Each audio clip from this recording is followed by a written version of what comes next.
ഒരാൾ തൻ്റെ ജീവിതം തന്നെ ഒരു സിനിമയ്ക്ക് വേണ്ടി ഡെഡിക്കേറ്റ് ചെയ്യുന്ന സമയത്ത് നമ്മൾ ആ സിനിമയെ കുറിച്ച് റിയാക്ട് പോലും ചെയ്തില്ല എന്നുണ്ടെങ്കിൽ അത് വളരെ മോശമായിട്ടൊരു കാര്യമല്ലേ. പ്രത്യേകിച്ച് നല്ലൊരു പോസ്റ്ററും നല്ലൊരു സിനിമ എന്നൊക്കെ പറയുന്ന സമയത്തും ഈ ഒരു സിനിമയിലുള്ള പ്രതീക്ഷകൾ എന്ന് പറയുന്നതും വളരെ വലുതാണ്. ഏപ്രിൽ 10 റിലീസാകാൻ പോകുന്ന ഗോഡ് ലൈഫ് എന്ന് പറയുന്ന സിനിമയുടെ ഒഫീഷ്യൽ പോസ്റ്റർ വന്നിട്ടുണ്ട്.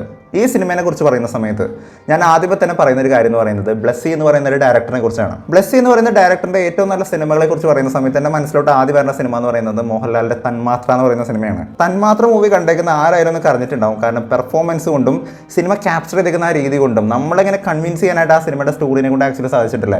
ലാലേട്ടൻ്റെ ഒരു ഗംഭീരമായിട്ടുള്ള പെർഫോമൻസ് ആ സിനിമയിലുണ്ടെന്നുള്ളത് വലിയൊരു സംഭവം തന്നെയാണ്. പക്ഷേ റൈറ്റിങ്ങിനകത്തും ഈ സിനിമ ഡയറക്ട് ചെയ്തേക്കുന്ന ആ രീതിക്കകത്തുമാണ് ഈ സിനിമയുടെ ഏറ്റവും വലിയൊരു വിജയം എന്ന് പറയുന്നത്. അതേ ഡയറക്ടർ 2008 തൊട്ട് ഒരു സിനിമയ്ക്ക് വേണ്ടിയിട്ട് തന്റെ ജീവിതം തന്നെ ഒഴിഞ്ഞു വെച്ച് അതിനുശേഷം ഒരു സിനിമ പോലും ചെയ്യാത്ത തരത്തിൽ ഒരു സിനിമയ്ക്ക് വേണ്ടി മാത്രം ഡെഡിക്കേറ്റ് ചെയ്ത ഒരു ലൈഫ് മുന്നോട്ടേക്ക് കൊണ്ടുപോകുന്ന സമയത്ത് എന്താണ് ഈ ആട് ജീവിതം എന്ന് പറയുന്ന സംഭവത്തിനെ കുറിച്ച് പല ആൾക്കാരും ചിന്തിക്കുന്ന ഒരു കാര്യമാണ്. പൃഥ്വിരാജിന്റെ ഒരു കരിയർ നോക്കുകയാണെന്നുണ്ടെങ്കിൽ ലാസ്റ്റ് വന്നിരിക്കുന്ന സലാർ സിനിമ നമ്മൾ നോക്കുകയാണെന്നുണ്ടെങ്കിൽ സലാർ സിനിമയുടെ ഇന്റർവ്യൂക്കകത്ത് പോലും ഇദ്ദേഹം എപ്പോഴും പറഞ്ഞു പോകുന്ന ഒരു കാര്യം എന്ന് പറയുന്നത് ആട് ജീവിതത്തിനെ കുറിച്ചാണ്. സിനിമ ചെയ്യാൻ പറ്റില്ല എന്ന് വിചാരിച്ച ആളാണ് ഞാൻ. പ്രശാന്തിനെ വിളിച്ചു പറഞ്ഞു, പ്രശാന്ത് ഞാൻ വീണ്ടും ആട് ജീവിതത്തിന് പോകും, പിന്നെ എനിക്കത് ചെയ്യാൻ പറ്റില്ല. പക്ഷെ പിന്നെ അറ്റ് വൺ പോയിന്റ് പ്രഭാസും ഇത്രയും മാത്രം പറയാൻ മാത്രം വല്ല സംഭവമാണ് ആട് ജീവിതം എന്നുള്ള കാര്യം ചോദിക്കുകയാണെന്നുണ്ടെങ്കിൽ ലേറ്റസ്റ്റ് ആയിട്ട് വന്നിരിക്കുന്ന ഈ പോസ്റ്റർ കാണുന്ന സമയത്ത് തന്നെ നിങ്ങൾക്ക് കാര്യങ്ങൾ കത്തിയിട്ടുണ്ടാവും. ലേറ്റസ്റ്റ് ആയിട്ട് വന്നിരിക്കുന്ന ഈ ഒരു പോസ്റ്റർ നോക്കുകയാണെന്നുണ്ടെങ്കിൽ പൃഥ്വിരാജിന്റെ ഒരു വേറെ ലുക്കാണല്ലോ കാണാൻ വരുന്നത്. ഇതുവരെ കണ്ടേക്കുന്ന ഒരു ലുക്കല്ല. അതായത് പൃഥ്വിരാജിനെ കുറിച്ച് പറയുന്ന സമയത്ത് മലയാളത്തിലെ the mass hero, muscle hero എന്നൊക്കെ നമുക്ക് പറയാല്ലേ. ഇദ്ദേഹമാണ് ഉണ്ണിമൂന്നിനൊക്കെ മുമ്പ് മലയാള സിനിമയിൽ എൻ്റെ ഒരു ഓർമ്മ ശരിയാണെന്നുണ്ടെങ്കിൽ ഇങ്ങനെ തന്നെയാണ് ഫസ്റ്റ് ഈ ഒരു ബോഡി ബിൽഡിംഗ് ഒരു ഹീറോ ആയിട്ട് സെൻട്രൽ ഹീറോ ആയിട്ട് വന്നിരിക്കുന്ന സമയത്ത് എൻ്റെ മനസ്സിലൊക്കെ ആദ്യം നിൽക്കുന്ന ഒരാളെന്ന് പറയുന്നത്. ആ ആളല്ല ഇവിടെ നമുക്ക് കാണാൻ വരുന്നത്. ടോട്ടലി ഡിഫറെൻ്റ് ആയിട്ട് വളരെ മെലിഞ്ഞുണങ്ങിയേക്കുന്ന ഒരു മനുഷ്യനാണ് നമുക്ക് ഇവിടെ കാണാൻ വരുന്നത്. ഉണങ്ങിയേക്കുന്ന മനുഷ്യൻ ലിറ്ററലി പറയുകയാണെങ്കിൽ ഈ മനുഷ്യൻ്റെ മുഖത്ത് നോക്കുകയാണെന്നുണ്ടെങ്കിൽ ഇദ്ദേഹത്തിൻ്റെ ഈ തലയുടെ മുകളിലൊക്കെ ആയിട്ട് ഒരു പാട് വന്നേക്കുന്നതായിട്ട് കാണാൻ പറ്റും. ശരിക്കും ഇത് പൊട്ടിയേക്കുന്നതായിട്ട് എനിക്ക് തോന്നല്ല, പുള്ളിയേക്കുന്ന പോലെയാണ് എനിക്ക് ഫീൽ ചെയ്യുന്നത്. ഈ സ്കിൻ ടോൺ കാണുന്ന സമയത്തും സ്കിൻ ഡ്രൈ ആയിട്ടിരിക്കുന്ന സമയത്തും ഈ തലയിലുള്ള പാടൊക്കെ ശരിക്കും ഇങ്ങനെ ഉണങ്ങി പൊളിഞ്ഞു പോയിരിക്കുന്ന പോലത്തെ ഒരു അവസ്ഥയിലാണ് കാണാൻ വരുന്നത്. ഈ ആട് ജീവിതത്തിന് ഞാൻ ചെയ്യുന്നത് ഫിറ്റ്നസ് അല്ല, it is basically torturing your body. ഒരിക്കലും ചെയ്ത് പുട്ട് ഓൺ റെക്കോർഡ് ഇനി ഞാൻ ചെയ്യില്ല. ഇനി ഒരു സിനിമയ്ക്ക് വേണ്ടി ഞാൻ ചെയ്യില്ല. ഞാൻ ആട് ജീവിതം എന്ന സിനിമ കമ്മിറ്റ് ചെയ്തു. ഐ വാസ് അവെയർ ഈ സിനിമയ്ക്ക് വേണ്ടി ഇങ്ങനെ ഒരു എഫേർട്ട് എൻ്റെ ഭാഗത്ത് നിന്ന് ഉണ്ടാവണം. അത് ഞാൻ ചെയ്തു. ഇനി ഞാൻ ചെയ്യില്ല. Because it is virtually impossible for me to put my body through the same thing twice. And also ആട് ജീവിതത്തിലെ ട്രാൻസ്ഫോർമേഷൻ നിങ്ങളാരും കണ്ടിട്ടില്ല. ബിക്കോസ് അത് അതിൻ്റെ ഒരു ഏറ്റവും ഇമാസിയേറ്റഡ് ആയിട്ടുള്ളൊരു അവസ്ഥയിലെ സീനുകൾ അല്ലെങ്കിൽ സ്റ്റിൽസ്, ഫോട്ടോഗ്രാഫ്സ് ഒന്നും ഞാൻ ജോർഡന് തിരിച്ച് ഇവിടെ വന്ന് ലാൻഡ് ചെയ്യുമ്പോൾ കഴിഞ്ഞ ഷെഡ്യൂളിന് ശേഷം ഞാൻ ഏറ്റവും മെലിഞ്ഞിരുന്ന അവസ്ഥ കഴിഞ്ഞൊരു 2.5 മാസത്തോളം അവിടെ സ്റ്റക്കായി. അതായത് ഷൂട്ടിംഗ് നിന്ന് ഇനിയിപ്പം ഞാൻ ഭക്ഷണം കഴിക്കാമല്ലോ എന്ന് പറഞ്ഞാൽ അങ്ങനെ 2.5 മാസത്തിന് ശേഷം ഞാൻ എത്തിയ അവസ്ഥയാണത്. അപ്പോൾ അത് സിനിമ കാണുമ്പോൾ നമുക്ക് മനസ്സിലാവും. ഒരു മനുഷ്യനെ മരുഭൂമിയിൽ കൊടും ചൂടിൽ കൊണ്ടങ്ങ് ഇട്ട് കഴിഞ്ഞ് കഴിഞ്ഞാൽ മനുഷ്യൻ വെന്ത് പോകുന്നൊരവസ്ഥ എന്ന് പറയുന്നത് വല്ലാത്തൊരവസ്ഥയല്ലേ. കുറച്ചു നേരം വെയിലത്തിനെ പോയി നിൽക്കുന്ന സമയത്ത് നമുക്കൊന്നും സഹിക്കാനായിട്ട് വരില്ല. അങ്ങനെ ഒരു സമയത്ത് ഒരു മനുഷ്യൻ്റെ റിയൽ അവസ്ഥയിൽ ഇത് യഥാർത്ഥ കഥയാണ് ആട് ജീവിതം എന്ന് പറയുന്നത്. ഞാൻ അതിനെക്കുറിച്ച് മുമ്പ് ഡീകോഡ് ചെയ്യുന്ന സമയത്ത് പറഞ്ഞിട്ടുണ്ട്. യഥാർത്ഥത്തിൽ നമ്മുടെ കേരളത്തിൽ നിന്നും പുറത്തു പോയി അവിടെ പെട്ടുപോയ ഒരു മനുഷ്യൻ്റെ കഥയാണ് ഈ സിനിമയ്ക്കകത്ത് പറയുന്നൊരു കഥ എന്ന് പറയുന്നത്. അങ്ങനെ അഭിനയിച്ച് വലിപ്പിക്കാനായിട്ട് പൃഥ്വിരാജിനെ കൊണ്ട് സാധിച്ചിട്ടുണ്ടോ എന്നൊരു കാര്യം ചോദിക്കുകയാണെന്നുണ്ടെങ്കിൽ എനിക്ക് വളരെയധികം പ്രതീക്ഷയുണ്ട്. കാരണം ഈ ലുക്കിനകത്ത് നമ്മൾ നോക്കുകയാണെന്നുണ്ടെങ്കിൽ പൃഥ്വിരാജിൻ്റെ കണ്ണൊക്കെ നിറഞ്ഞ് ഇങ്ങനെ കണ്ണിൽ നിന്ന് വെള്ളമൊക്കെ വരുന്നൊരു അവസ്ഥയാണ് കാണാൻ വരുന്നത്. താടി പോലും അടിക്കാത്ത, താടിയൊക്കെ ഇങ്ങനെ വളർത്തിക്കുന്ന ഒരു മനുഷ്യനാണ് ഇവിടെ കാണാൻ വരുന്നത്. യാതൊരു പ്രതീക്ഷകളില്ലാതെ, അതായത് ലൈഫിൽ ഇനി ഒരു പ്രതീക്ഷയില്ല. ഇയാൾ അവിടെ പെട്ടു എന്ന് പറയുന്ന ഒരു അവസ്ഥയിൽ നിൽക്കുന്ന ഒരു മനുഷ്യൻ്റെ അവസ്ഥയാണ്, ആ ഒരു എക്സ്പ്രഷനാണ് ഇയാളുടെ മുഖത്ത് നമുക്ക് മനസ്സിലാക്കാൻ വരുന്നത്. ഇട്ടേക്കുന്ന ഷർട്ട് തന്നെ കുറേ നാൾ ഇട്ടേക്കുന്ന ഒരു അവസ്ഥയിലാണ് ഇദ്ദേഹത്തിൻ്റെ ഷർട്ട് മറ്റേ കാണുന്ന സമയത്ത് മൊത്തം ഇങ്ങനെ ചുളിഞ്ഞ് ഉണങ്ങിയിരിക്കുന്ന ഒരു അവസ്ഥയിലാണ് നമുക്ക് ഇവിടെ കാണാൻ വരുന്നത്. ഇതിന് മുമ്പ് കുറച്ച് ദിവസം മുമ്പേ തന്നെ ഞാൻ ആക്ച്വലി ഈ ഒരു പോസ്റ്റ് ഫസ്റ്റ് കണ്ടത് രൺവീർ സിംഗിൻ്റെ പേജിനകത്തായിരുന്നു. കുറച്ച് ദിവസം മുമ്പേ തന്നെ ഏകദേശം ഒരാഴ്ച മുമ്പ് തന്നെ ഒരു പോസ്റ്റർ ഇതിന് മുമ്പേ തന്നെ റിലീസ് ചെയ്തായിരുന്നു. പ്രഭാസ് ആയിരുന്നു അത് അൺവീൽ ചെയ്തായിരുന്നത്. ആ ഒരു പോസ്റ്റർ നമ്മൾ നോക്കുകയാണെന്നുണ്ടെങ്കിൽ കുറച്ചും കൂടി പ്രായം കൂടിയേക്കുന്ന പൃഥ്വിരാജിനെ നമുക്ക് കാണാൻ വരുന്നുണ്ട്. അതായത് ഇപ്പോൾ വന്നിരിക്കുന്ന പോസ്റ്ററിനേക്കാളും കുറച്ചും കൂടി പ്രായം കൂടിയേക്കുന്ന പൃഥ്വിരാജിനെയാണ് നമുക്ക് അതിനകത്ത് കാണാൻ വരുന്നത്. സോ ഈ രണ്ട് പോസ്റ്റേഴ്സ് കാണുന്ന സമയത്തിൻ്റെ കാര്യങ്ങളെല്ലാം മനസ്സിലായിട്ടുണ്ട്. കാരണം പൃഥ്വിരാജിൻ്റെ ഇതുവരെ കാണാത്ത മറ്റൊരു ഷെയ്ഡി വരുന്ന ഒരു മരുഭൂമിയിൽ പെട്ട് കിടക്കുന്ന സമയത്തുള്ള ഒരു മനുഷ്യൻ എങ്ങനെയാവും, ആ മനുഷ്യനെ അങ്ങനെ തന്നെ പോർട്രേ ചെയ്തേക്കുന്ന രീതിക്കാണ് ഈ രണ്ട് പോസ്റ്റേഴ്സുകളും വന്നിരിക്കുന്നത്. ഓരോ പോസ്റ്റേഴ്സും ഒന്നിനൊന്നും മെച്ചം തന്നെയെന്ന് പറയാനായിട്ട്. കാരണം ഒരുപാട് ഹിഡൻ ഡീറ്റെയിലുകൾ മറ്റൊന്നുമില്ല. ഇതൊരു മനുഷ്യൻ്റെ റിയൽ ജീവിതമാണ്. ആ ജീവിതത്തിനെ കുറിച്ച് എടുത്തു കാണിക്കുന്ന ഒരു സിനിമയാണ് ആട് ജീവിതം എന്ന് പറയുന്നത്. ഒരു നാഷണൽ അവാർഡ് അല്ലെങ്കിൽ മിനിമം ഒരു സ്റ്റേറ്റ് അവാർഡെങ്കിലും അടിക്കാനായിട്ട് ഒരു വകുപ്പ് ഉണ്ടാകുന്ന ഒരു കാര്യം തന്നെയാണ് ഞാൻ പ്രതീക്ഷിക്കുന്നത്. എനിവേസ്, AR റഹ്മാൻ്റെ ലേറ്റസ്റ്റ് വീഡിയോ കൂടി വന്നിട്ടുണ്ട്. ആട് ജീവിതത്തിൻ്റെ കമ്പോസർ എന്ന് പറയുന്നത് AR റഹ്മാനാണ്, ദി മീസ്ട്രോ. AR റഹ്മാൻ തന്നെയാണ് ഈ സിനിമയുടെ മ്യൂസിക്കൽ ചെയ്യുന്നത്.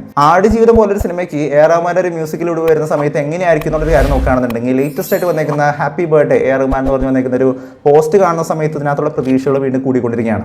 നമുക്ക് എന്തായാലും കണ്ടുനോക്കാം.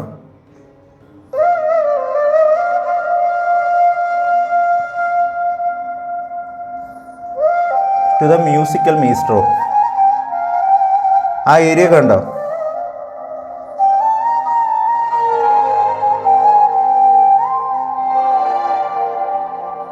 വെയിലത്ത് നിൽക്കാൻ പറ്റില്ല, അത്രയും മാത്രം വെയിലത്താണ് ഇവരൊക്കെ നിൽക്കുന്നത്. അതാണ് ഇതിൻ്റെ ഏറ്റവും വലിയ പ്രത്യേകത.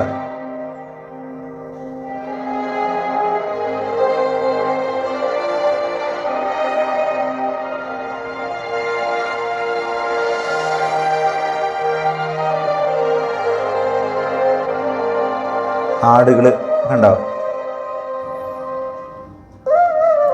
മ്യൂസിക് എനിക്ക് ഭയങ്കര ഇഷ്ടപ്പെട്ടു. ഞാൻ ഒരു വട്ടം ഹെഡ്സെറ്റ് വെച്ച് കേട്ടായിരുന്നു. ഇവിടെ ഈ വീഡിയോക്കകത്ത് നമ്മൾ നോക്കുകയാണെന്നുണ്ടെങ്കിൽ ആടുകളെയും ആ ഒരു ഏരിയ മൊത്തം നമുക്ക് കാണാൻ പറ്റുന്നുണ്ടല്ലേ. കുറേ ആടുകൾ തിങ്ങി നിൽക്കുന്ന ഒരു സ്ഥലമാണ്. ഒരു ചെറിയ ഷെഡ് പോലത്തെ ഒരു ഏരിയ ആണ്. ചുറ്റിനും മരുഭൂമിയാണ്, വേറെ ഒന്നുമില്ല. അതായത് ഒരു മനുഷ്യൻ ഒരു മരുഭൂമിയുടെ ഇടയിൽ കുറച്ച് ആടുകളുടെ ഒപ്പം ഒരു ചെറിയ ഷെഡിൻ്റെ ഉള്ളിൽ ജീവിതം കഴിച്ചു കൂട്ടുന്ന ഒരു അവസ്ഥ. വെള്ളം ഉണ്ടോ എന്നുള്ള കാര്യം അറിയില്ല, എന്താണ് ഇയാൾ ഭക്ഷിക്കുന്നതെന്നുള്ള കാര്യം അറിയില്ല. അങ്ങനെ നിൽക്കുന്ന ഒരു മനുഷ്യൻ്റെ കഥ തിയേറ്ററിൽ കാണുമ്പോൾ തന്നെ എങ്ങനെയായിരിക്കും എന്നുള്ളൊരു കാര്യം ഞാൻ ചിന്തിക്കുന്നത്.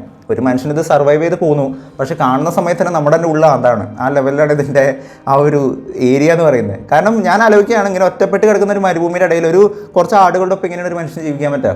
എന്താണ് ആ ജീവിതം, എന്ത് പ്രതീക്ഷയിലാണ് അദ്ദേഹം ജീവിക്കുന്നത്? ആ പ്രതീക്ഷയില്ലായ്മയാണ് ഈ പോസ്റ്റിൽ നിന്ന് കാണാൻ പറ്റുന്നത്. അയാൾക്ക് യാതൊരു പ്രതീക്ഷയില്ല.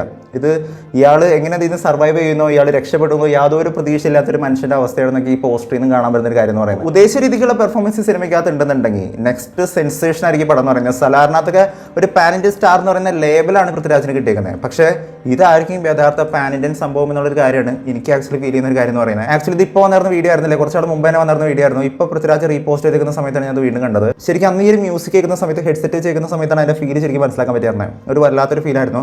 പൃഥ്വിരാജിൻ്റെ പേജിനകത്ത് കിടക്കുന്നുണ്ട്, ഇൻസ്റ്റാ പേജിനകത്ത് കിടക്കേണ്ടത് പോയി നോക്കിയിട്ട് ഹെഡ്സെറ്റ് വെച്ചൊന്ന് കേട്ടോ കാണുന്നുണ്ടെങ്കിൽ ആ ഒരു ഫീൽ മനസ്സിലാവും. എനിക്ക് ഭയങ്കര ഇഷ്ടപ്പെട്ട ഒരു മ്യൂസിക് ആയിരുന്നു.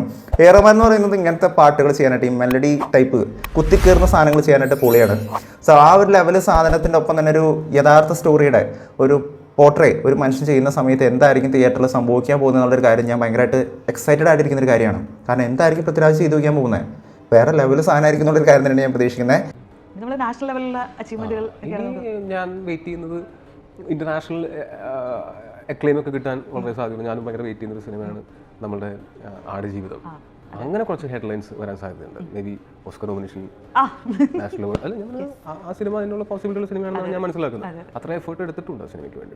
യഥാർത്ഥത്തിൽ നടന്നേക്കുന്ന ഒരു സ്റ്റോറിയാണ്. ഞാൻ ആദ്യം പറഞ്ഞു, മുമ്പേ ഒരു വീഡിയോയിൽ ഞാൻ പറഞ്ഞിട്ടുണ്ട്, യഥാർത്ഥത്തിൽ നടന്നേക്കുന്ന ഒരു മനുഷ്യൻ ഇവിടുന്ന് പോയതിനു ശേഷം അവിടെ ചെന്ന് പെട്ടുപോകുന്നൊരവസ്ഥ, ശേഷം അയാളൊരു ആടിനെ മേയ്ക്കുന്ന മനുഷ്യനായിട്ട് മാറിയിരിക്കുന്ന അവസ്ഥയ്ക്ക് എടുത്ത് കാണിച്ചേക്കുന്ന അയാളുടെ ഒരു സർവൈവൽ സ്റ്റോറിയാണ് ശരിക്കും പറയുകയാണെന്നുണ്ടെങ്കിൽ ഗോട്ട് ലൈഫ് എന്ന് പറയുന്ന ഒരു സിനിമ എന്ന് പറയുന്നത്. ആൾക്കാർക്ക് ഈ സിനിമയുടെ ബുക്കൊക്കെ വായിച്ചിട്ടുണ്ടാവും, ഓൾറെഡി ഇതിന് മുമ്പേ തന്നെ റിലീസ് ചെയ്തായിരുന്നു. ഇത്രയും വലിയൊരു കഥ വീണ്ടും കുറേ ആൾക്കാർക്ക് അറിയാവുന്ന ഒരു കഥ വീണ്ടും സിനിമയാക്കുന്ന സമയത്ത് എന്ത് പ്രതീക്ഷയിലാണ് ഈ ബ്ലസ്സി എന്ന് പറയുന്ന മനുഷ്യൻ, അദ്ദേഹം ആ ഒരു ഡയറക്ടർ ഇങ്ങനെ ഒരു സിനിമ ആയിട്ട് ചെയ്യാനായിട്ട് ഇത്രയും വർഷത്തോളം, അതായത് പറയുന്ന കാര്യം നിങ്ങൾ ഓർക്കണം, 2008 തൊട്ട് ഇതുവരെ വെയിറ്റ് ചെയ്തിരിക്കുക എന്ന് പറയുന്നത് ചില്ലറ കാര്യമില്ല. 10-15 വർഷത്തോളം ഒരു സിനിമയ്ക്ക് വേണ്ടിയിട്ട് ഡെഡിക്കേറ്റ് ചെയ്യുക എന്ന് പറയുന്നത് it's not an easy task.